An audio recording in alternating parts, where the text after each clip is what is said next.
Si l'on considère que la philosophie, au sens où l'entendait Hadot, était un exercice à la fois réflexif et discursif, je ne comprendrais pas en quoi est-ce que la philosophie n'aurait pas place. C'est ce que j'ai dit. Ah bon, très bien, très bien, très bien, très bien, très bien, très bien.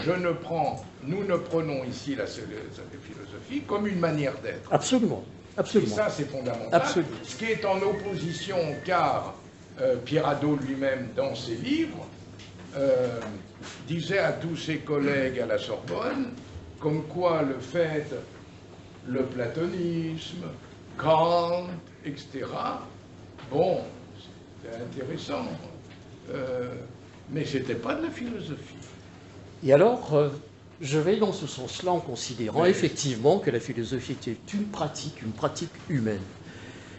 Il m'a été demandé de lire... Nous sommes tous philosophes. Bien entendu. Bien entendu, il n'y a pas une personne. Ah, bien entendu. Dès lors que la personne pense absolument. par rapport à ce qu'elle fait. Absolument, absolument. Alors, je vais d'abord commencer par une anecdote. Il s'avère que quand j'étais jeune, j'étais disciple de Pierre Boutan.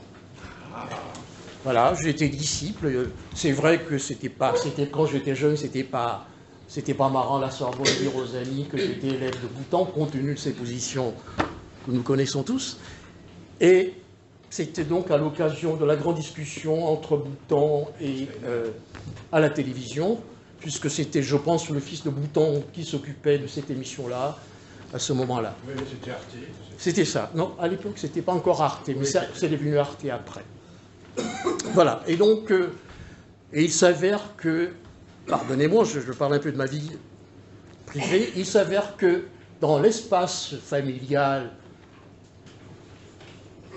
pour ne pas dire mon épouse, culturellement, n'est pas aussi loin que Steiner. Donc la discussion chez nous, elle a toujours tourné autour de cet auteur-là.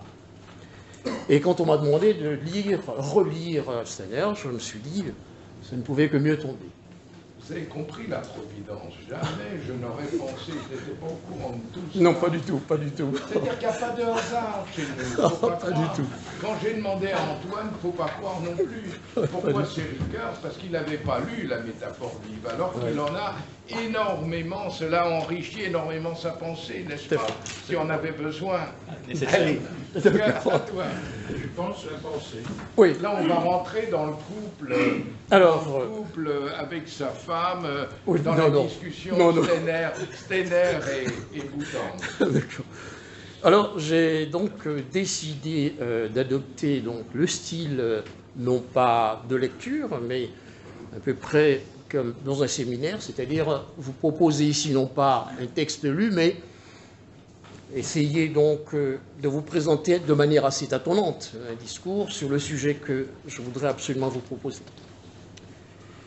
Alors, pourquoi donc lire Steiner et comment le lire? Alors, j'ai essayé de mieux comprendre le sujet, ou tout au moins la formulation du sujet. Le sujet, c'était donc l'épreuve poétique du rite à partir du silence. Je vais avouer que j'ai eu du mal, même si au départ j'étais très excité, m'entendons-nous bien intellectuellement, par le sujet, mais j'ai quand même marqué un temps d'arrêt, parce que la formulation, le rite à partir du silence, me laissait supposer en fait qu'on me demandait de réfléchir sur le lieu du rite ou alors le lieu du silence. Alors, pour essayer donc de partir de cela, j'ai essayé de me poser un certain nombre de questions parce qu'il faut un fil conducteur pour essayer de comprendre à peu près ce qui est posé. La première question que je me suis posée, ou tout au moins que j'ai posée, c'est en quoi l'expérience poétique et l'ensemble des réflexions esthétiques et critiques de Steiner prendraient une place ou un privilège dans le champ de réflexion maçonnique. Deuxième question, c'était dans quelle mesure la littérature de Steiner, pourrait éventuellement apporter une démarche herméneutique me permettant de comprendre le rituel, non pas le rite, mais le rituel.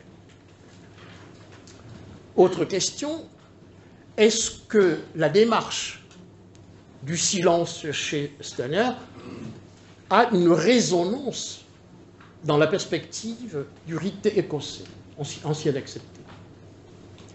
Et puis, bien entendu, c'était comment m'y prendre pour réfléchir sur ce sujet.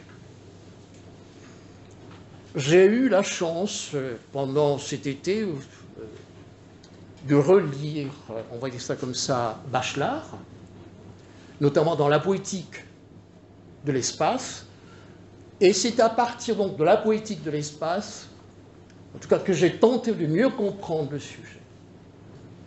Évidemment, à ce moment-là, l'idée était que je puisse regarder le sujet de manière topographique, puisque le rite, c'était bien entendu un lieu. Et c'est dans ce lieu-là, précisément, qu'il fallait que je puisse puiser des éléments pour mon sujet. Alors, l'épreuve poétique, comment le présenter? Je suis parti donc de cette idée-là que, tout au moins la thèse, si on peut parler ainsi, la thèse, c'est de partir de l'idée, n'est-ce pas, de Bachelard sur la notion de la maison chez lui. Et je me suis dit, pour réfléchir en fait ce que Bachelard, dans la poétique de l'espace, et notamment l'idée de la maison, comment le traduire initiatiquement et surtout le traduire du point de vue du rituel. En fait, ce sujet m'amenait tout simplement à poser la question de l'intériorité. Donc, la question du silence ici ne pouvait être vue que dans la dimension de l'intériorité. Et c'est dans cette direction que j'ai tenté de poser le problème. Alors, si le silence, ou tout au moins la maison, était le lieu où je pourrais éventuellement me retrouver, est-ce qu'il est possible que l'on puisse aussi considérer que le silence peut être aussi un lieu où l'on peut habiter? Et si oui, comment habiter le silence? Quel est, disons, l'instrument qui pourrait éventuellement m'amener à considérer que le silence pourrait être un lieu de réflexion? D'où l'idée du corps. À ce moment-là, bien entendu, la référence à la phénoménologie, on a parlé de Michel Henry, on a parlé de, comment dirais-je, Merleau-Ponty, puisqu'ils sont pratiquement incontournables sur cette question. Voilà des éléments qui m'ont permis de dépasser plus ou moins Steiner.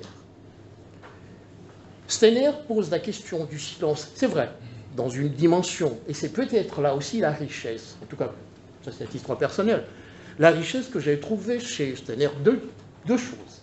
D'abord, la dimension anthropologique, pour ne pas dire la dimension humaine, la dimension, on dira ça, de l'engagement.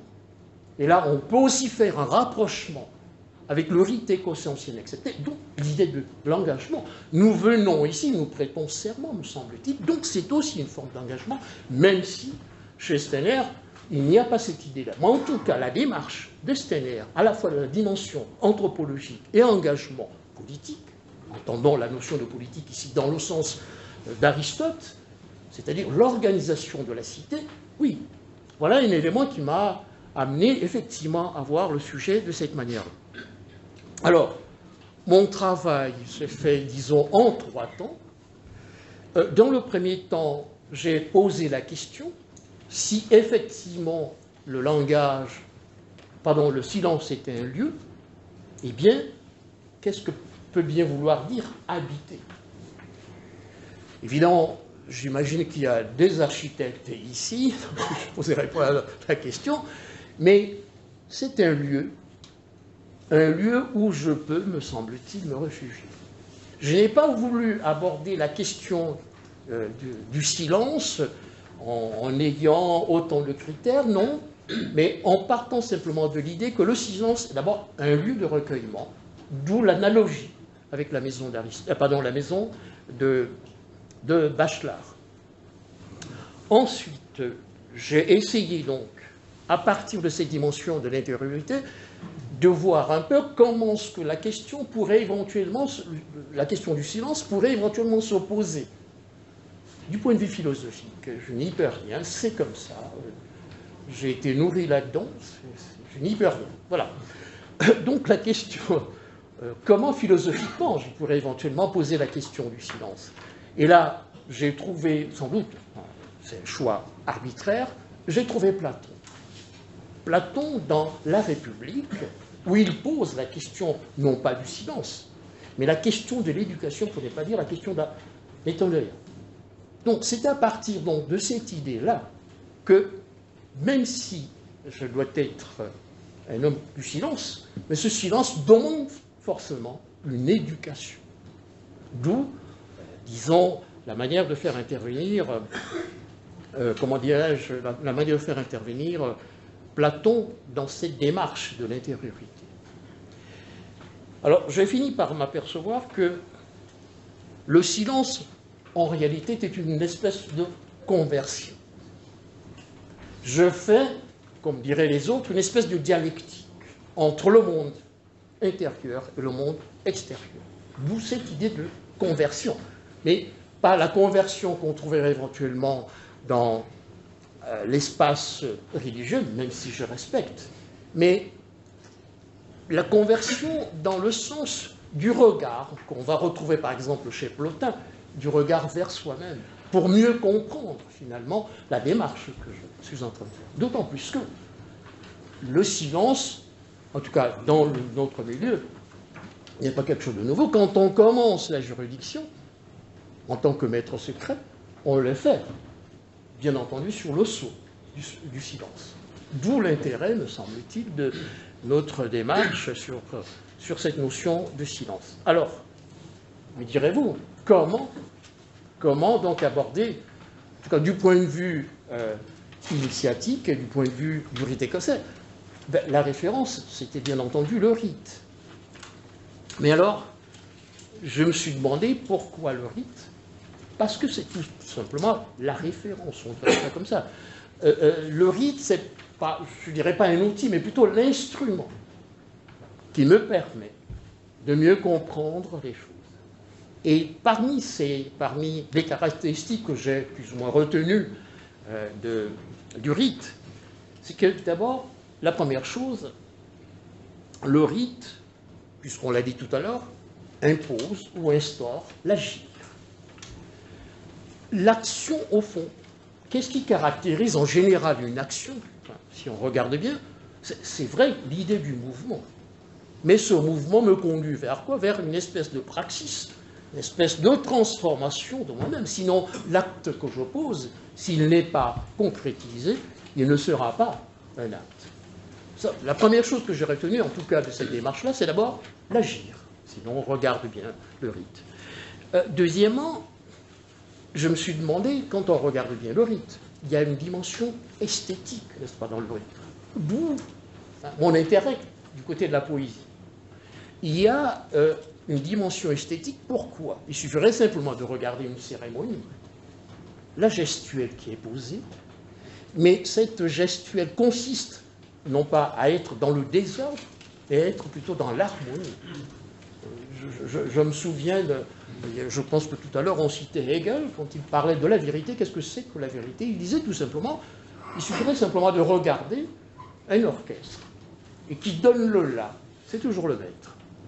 Donc, il y a dans cette dimension esthétique une manière d'ordonner, en quelque sorte, non seulement le mouvement, mais d'ordonner aussi l'espace dans lequel on s'y déroule.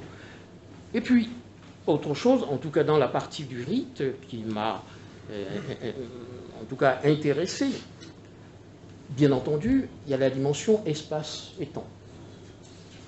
Même si le temps, ici, n'est pas dans le sens où l'entendrait, comme le dirait Bergson, j'aime beaucoup cette phrase de Bergson quand on parle du temps, que dit Bergson, le temps n'est qu'une illusion de l'esprit, mais ce qui compte, c'est la durée. C'est précisément cela, la durée. Pourquoi? Eh bien, parce que le rite, c'est d'abord la référence à une mémoire. S'il n'y a pas de mémoire, il n'y a pas de rite. S'il n'y a pas de mémoire, il n'y a pas de transmission. D'où la référence, comme je disais tout à l'heure, la référence à Platon, notamment dans la République, la dimension pédagogique que nous devons, en tout cas dans le rite écossais ancien, absolument voir. Tout à l'heure, quand nous parlions de la situation sur l'idée de l'universel, c'est vrai que moi j'ai toujours été un peu sceptique, parce que je me suis dit qu'on ne peut nullement parler de l'universel si on ne tient pas compte de la particularité, des spécificités. Sinon, comme dirait Nietzsche, c'est un système de pouvoir simplement. Voilà. En tout cas, je ferme la parenthèse pour aller dans cette idée-là. Voilà en gros les éléments qui m'ont permis de travailler un tout petit peu sur cette dimension. Mais la question que je me suis posée, c'était de savoir si, finalement, est-ce que le rite écossais ancien accepté pourrait éventuellement se nourrir d'autres choses, par exemple la poésie. Et là, on va dire ça comme ça, j'ai trouvé une réponse chez deux auteurs que vous connaissez tous, bien entendu. Le premier auteur que j'ai trouvé, c'est Peirce, qui dit ceci, je le cite, quand j'ai posé ma question, pourquoi donc la poésie? Eh bien, Peirce répond de la manière suivante, la poésie est d'abord une manière de vivre. La poésie est une manière de vivre, mais une vie intégrale. Et pour atteindre donc cette vie intégrale, on va retrouver, n'est-ce pas, chez Bachelard, et Bachelard nous dit, pour atteindre donc cette vie, eh bien, nous devons absolument avoir un outil qu'on appelle le rêve. Atteindre donc par le rêve le monde, atteindre le monde par l'imaginaire, voilà, me semble-t-il, ce qu'il nous faut. Est-ce que, à ce moment-là, le rite écossais ancien accepté ne pourrait pas considérer que, après tout, la poésie, c'est aussi une manière, non seulement de se servir des connaissances humaines, mais aussi une manière de nous permettre peut-être, du moins, de voir les choses, non pas avec de difficulté, avec une espèce de légèreté, de voir les choses peut-être d'une manière différente pour mieux comprendre l'autre. Alors, voilà en gros, en tout cas ce que je m'étais proposé de vous présenter. Vous aurez donc la possibilité de lire un texte, mea culpa. Le texte que vous avez, je l'ai modifié encore un tout petit peu, et vous lirez franchement plutôt le second texte que le premier que je vous ai proposé. En gros, donc, si je regarde bien, en tout cas, si je voudrais terminer par là, en disant donc ceci, en réalité, le rite doit non seulement permettre aux maçons de poser des actes, mais le rite doit aussi avoir, on dira ça comme ça, un espace, comme disait Lévinas, d'hospitalité. C'est le seul lieu où je pourrais éventuellement reconnaître l'autre comme ce que je suis. Je ne suis que parce qu'il y a l'autre, et sans l'autre, je ne pourrais pas prendre conscience de moi-même. Est-ce que le rite n'est pas précisément cela? Est-ce que le rite n'est pas le lieu où les consciences se rencontrent? Je vous remercie. Merci beaucoup. Sans vouloir réagir, mais en le faisant quand même.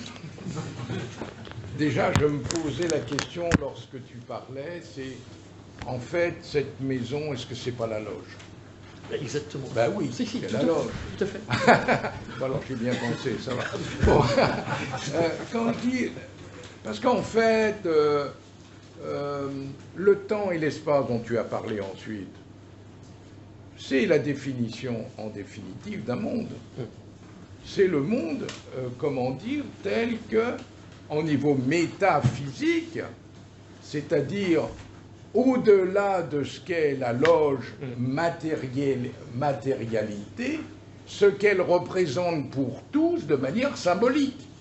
Et c'est ce qui fait que quand nous rentrons, il y a l'ouverture des travaux. Nous avons tous, déjà on est dans le silence, mais au-delà du silence, on se retrouve dans des postures, et je dirais au maximum dans une micro-société où les valeurs ne seraient pas possibles en dehors. C'est tout l'intérêt en fait de la loge d'être en dehors du monde. C'est tout l'intérêt de la franc-maçonnerie. Lorsque je fais la création d'un atelier avec notre ministre d'État, je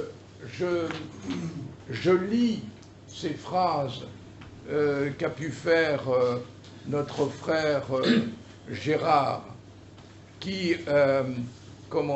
qui a fondé avec Jacques Prats et moi ce rite, ce suprême conseil. Eh bien, nous le disons. C'est-à-dire que vraiment, c'est la maison où, en définitive, se passe quelque chose qui est en dehors. Les valeurs qui sont prônées, si vous les prôniez, la vérité, etc., un certain nombre qui sont dans notre rite, la sincérité à tout prix, devant toute personne, etc., mais vous seriez d'une grande vulnérabilité dans la société. C'est ce que disait d'ailleurs notre frère. Donc nous avons besoin de cet aparté, d'être en dehors pour recréer le monde dont tu parles là. C'est une vision métaphysique, c'est-à-dire qui est en dehors de la physique.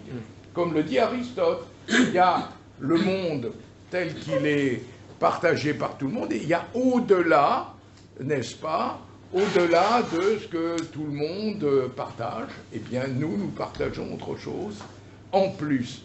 Et là, je reviens encore sur ce qui a été dit tout à l'heure, parce que la poésie, c'est un des moyens de faire revenir l'impensé. Et c'est là où les sonnets à Duino, enfin, vous avez, dans le temps, les obédiences qui étaient un peu plus, peut-être, ouvertes là-dessus, faisaient des concours de poésie. C'est-à-dire que la poésie, tu as raison de dire, de la convoquer, parce que c'est le moment de dire des choses.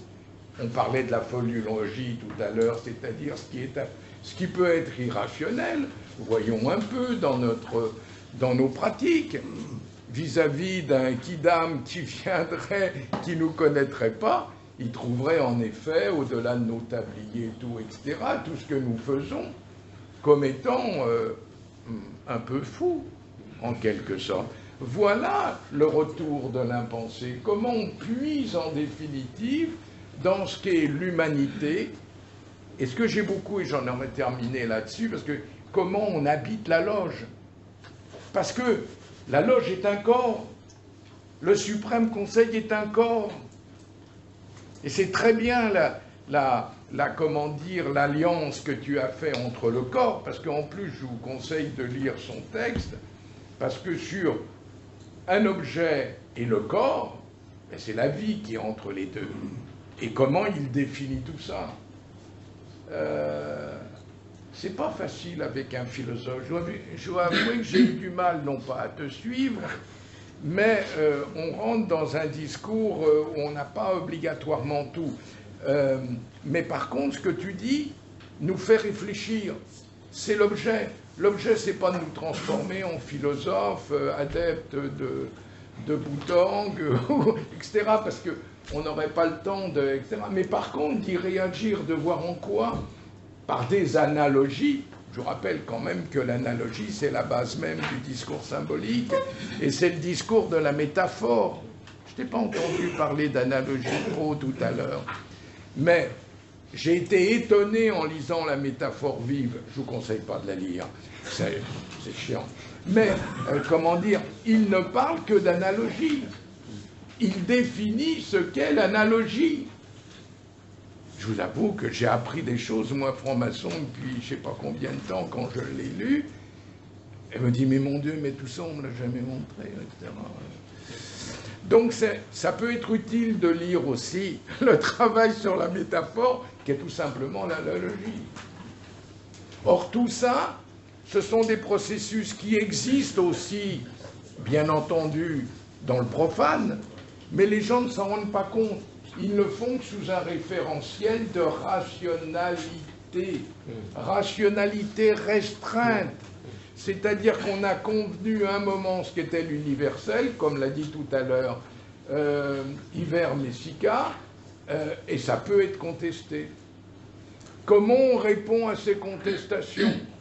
Comment on montre en définitive, au moins d'avoir nous-mêmes cette réflexion sur nos outils et de savoir comment ils sont quelquefois employés, quelquefois mal employés dans le profane.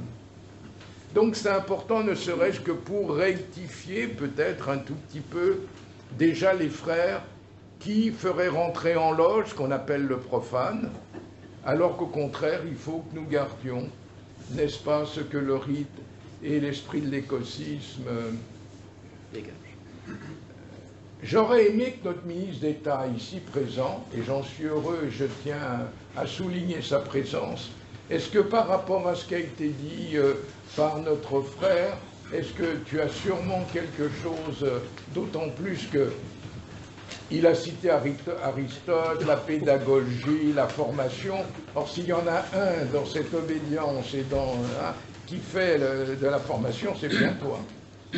Oui, je crois que il me tarde de lire le texte lui-même, parce qu'un résumé ne peut pas donner l'ensemble de l'idée qu'il développe. Je voudrais dire que, pour l'instant, je n'ai pas été satisfait sur la définition, en quelque sorte, de la poésie du rite.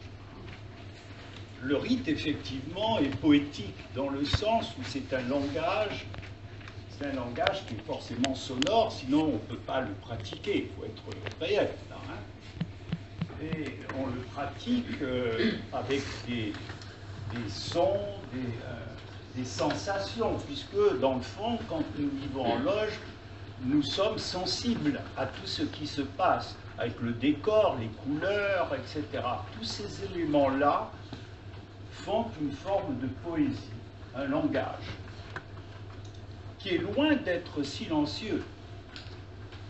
Il est silencieux seulement à l'intérieur de nous. C'est ce que j'ai compris de ce que nous a dit notre frère, c'est que le silence est intérieur. Donc, quand nous pratiquons le rite, il faudrait que nous sachions faire le silence en nous pour nous laisser pénétrer, en quelque sorte, de tout ce que nous voyons de cette poésie ambulante, en quelque sorte, puisqu'il y a des déambulations, il y a un langage, il y a des sons, il y a plein de choses qui nous donnent des sensations. Pour que le monde vienne à nous, en quelque sorte, et que nous le comprenions, nous avons nos sens. Et c'est bien cela qu'il faut, c'est que nous soyons sensibles au rite. Si effectivement ça consiste simplement à faire de la lecture chez soi, le rite n'a aucun sens. Pour moi, en tous les cas, je le trouve très misérable. Et si on donnait cette pratique à des profanes, on leur dirait, ben, écoutez, quand vous aurez bien compris la chose, on vous passera au degré supérieur, ça ne serait plus la peine d'entrer dans un ordre spirituel. Puisque la pratique elle-même est essentielle. C'est pour ça que ne pas venir en loge, et ça, tu l'as dit en quelque sorte, c'est la matrice en quelque sorte par laquelle nous allons évoluer. Alors évoluer grâce à ce que notre orateur nous a dit, c'est-à-dire dans un silence intérieur qui devient une matrice du verbe. C'est-à-dire que tout ce qui pénètre à l'intérieur va, il l'a dit aussi, être comme une expérience qui, en quelque sorte, devient une marmite, hein, à partir de laquelle nous allons pouvoir nous exprimer. C'est-à-dire que nous allons inspirer, s'il inspire de tout ce que nous voyons, pour parvenir à exprimer quelque chose. Et les commentaires en loge, ce sont effectivement les résultats, en quelque sorte, de ce que nous avons entendu dans le silence intérieur et qui a maturé, en quelque sorte, et qui a agencé, qui s'est nourri de notre passé et de notre présent pour la soirée où nous sommes en loge, et qui va s'exprimer, en se levant, et dans notre façon d'interpréter ce qui a été dit, nous allons entrer dans le processus de la création, c'est-à-dire de la verbalisation et du verbe. Voilà. Non, pas du tout, pas du tout, tu vas voir, quel bonheur. Car tu viens de définir ce qu'est le prophétisme. C'est-à-dire l'action prophétique que nous avons tous. C'est-à-dire si nous faisons tout ce que tu viens de dire, comment, en puisant dans notre intérieur, en fonction de notre passé, tout ce que nous avons pu faire, etc., si nous le ressortons, mais ça montre qu'à l'agape, c'est le moment le plus important, aux apports vis-à-vis des planches, tous ces éléments-là, c'est la fonction prophétique que nous avons tous, bien entendu, que nous devons développer, et que, plus particulièrement, chez les 33e, elle est tout à fait inhérente. C'est une très belle, une excellente explication de ce qu'est nous-mêmes, et qui nous implique tous, et qui nous donne justement cette responsabilité, et comment, dans l'écotisme, ne pas aller à l'agape, c'est passer à côté d'une des fonctions que pouvons avoir. On ne va pas à l'agape pour bouffer. C'est évident. On y va au contraire parce que nous, en fonction de tout ce que la tenue a pu nous donner, comment nous-mêmes, dans ce climat de grande paisibilité, de grande sérénité que nous avons dans notre intérieur, nous métabolisons tout cela et nous le confions, nous le partageons aux autres. C'est pour ça qu'il n'y a rien de pire que de dire 1 minute chacun. Ça ne veut rien dire. C'est pour cette raison que les loges ne doivent pas être de 50 ou de 60. On n'a pas le temps d'avoir notre activité prophétique. Il faut que les loges soient de 20, 30, pas plus, quitte à les multiplier, et non pas critiquer les vénérables maîtres très, très puissants en disant c'est parce qu'ils ont la cordonique, pas du tout. Au contraire, si nous voulons travailler de cette manière-là et faire agir ce que tu as décrit excellemment, qui est notre pouvoir prophétique. Et c'est ça dont nous avons besoin après pour rentrer et d'aller dans le profane. Je t'ai pas arrêté, c'était très beau ce que tu as dit. C'était très esthétique en plus. C'était très poétique. Oh. Et après on dira que je m'oppose à lui. Qu'est-ce que ça veut dire? Vous n'avez rien compris, mes frères. Je voulais juste dire que tu as le droit de répondre. Tout à fait, non, la troisième partie d'explication de la politique, elle se fait dans la troisième partie du travail. D'accord. Ouais. L'exposition de la poétique se fait dans la troisième partie du travail. Merci. Bon, mais on avance là, mes frères. Ouais. On ne l'avait pas applaudi? Oh. Bon, c'est vraiment un grand...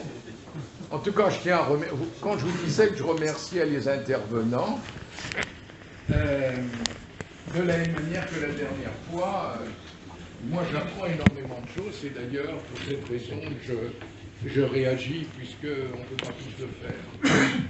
Alors, Antoine, je suis très heureux parce que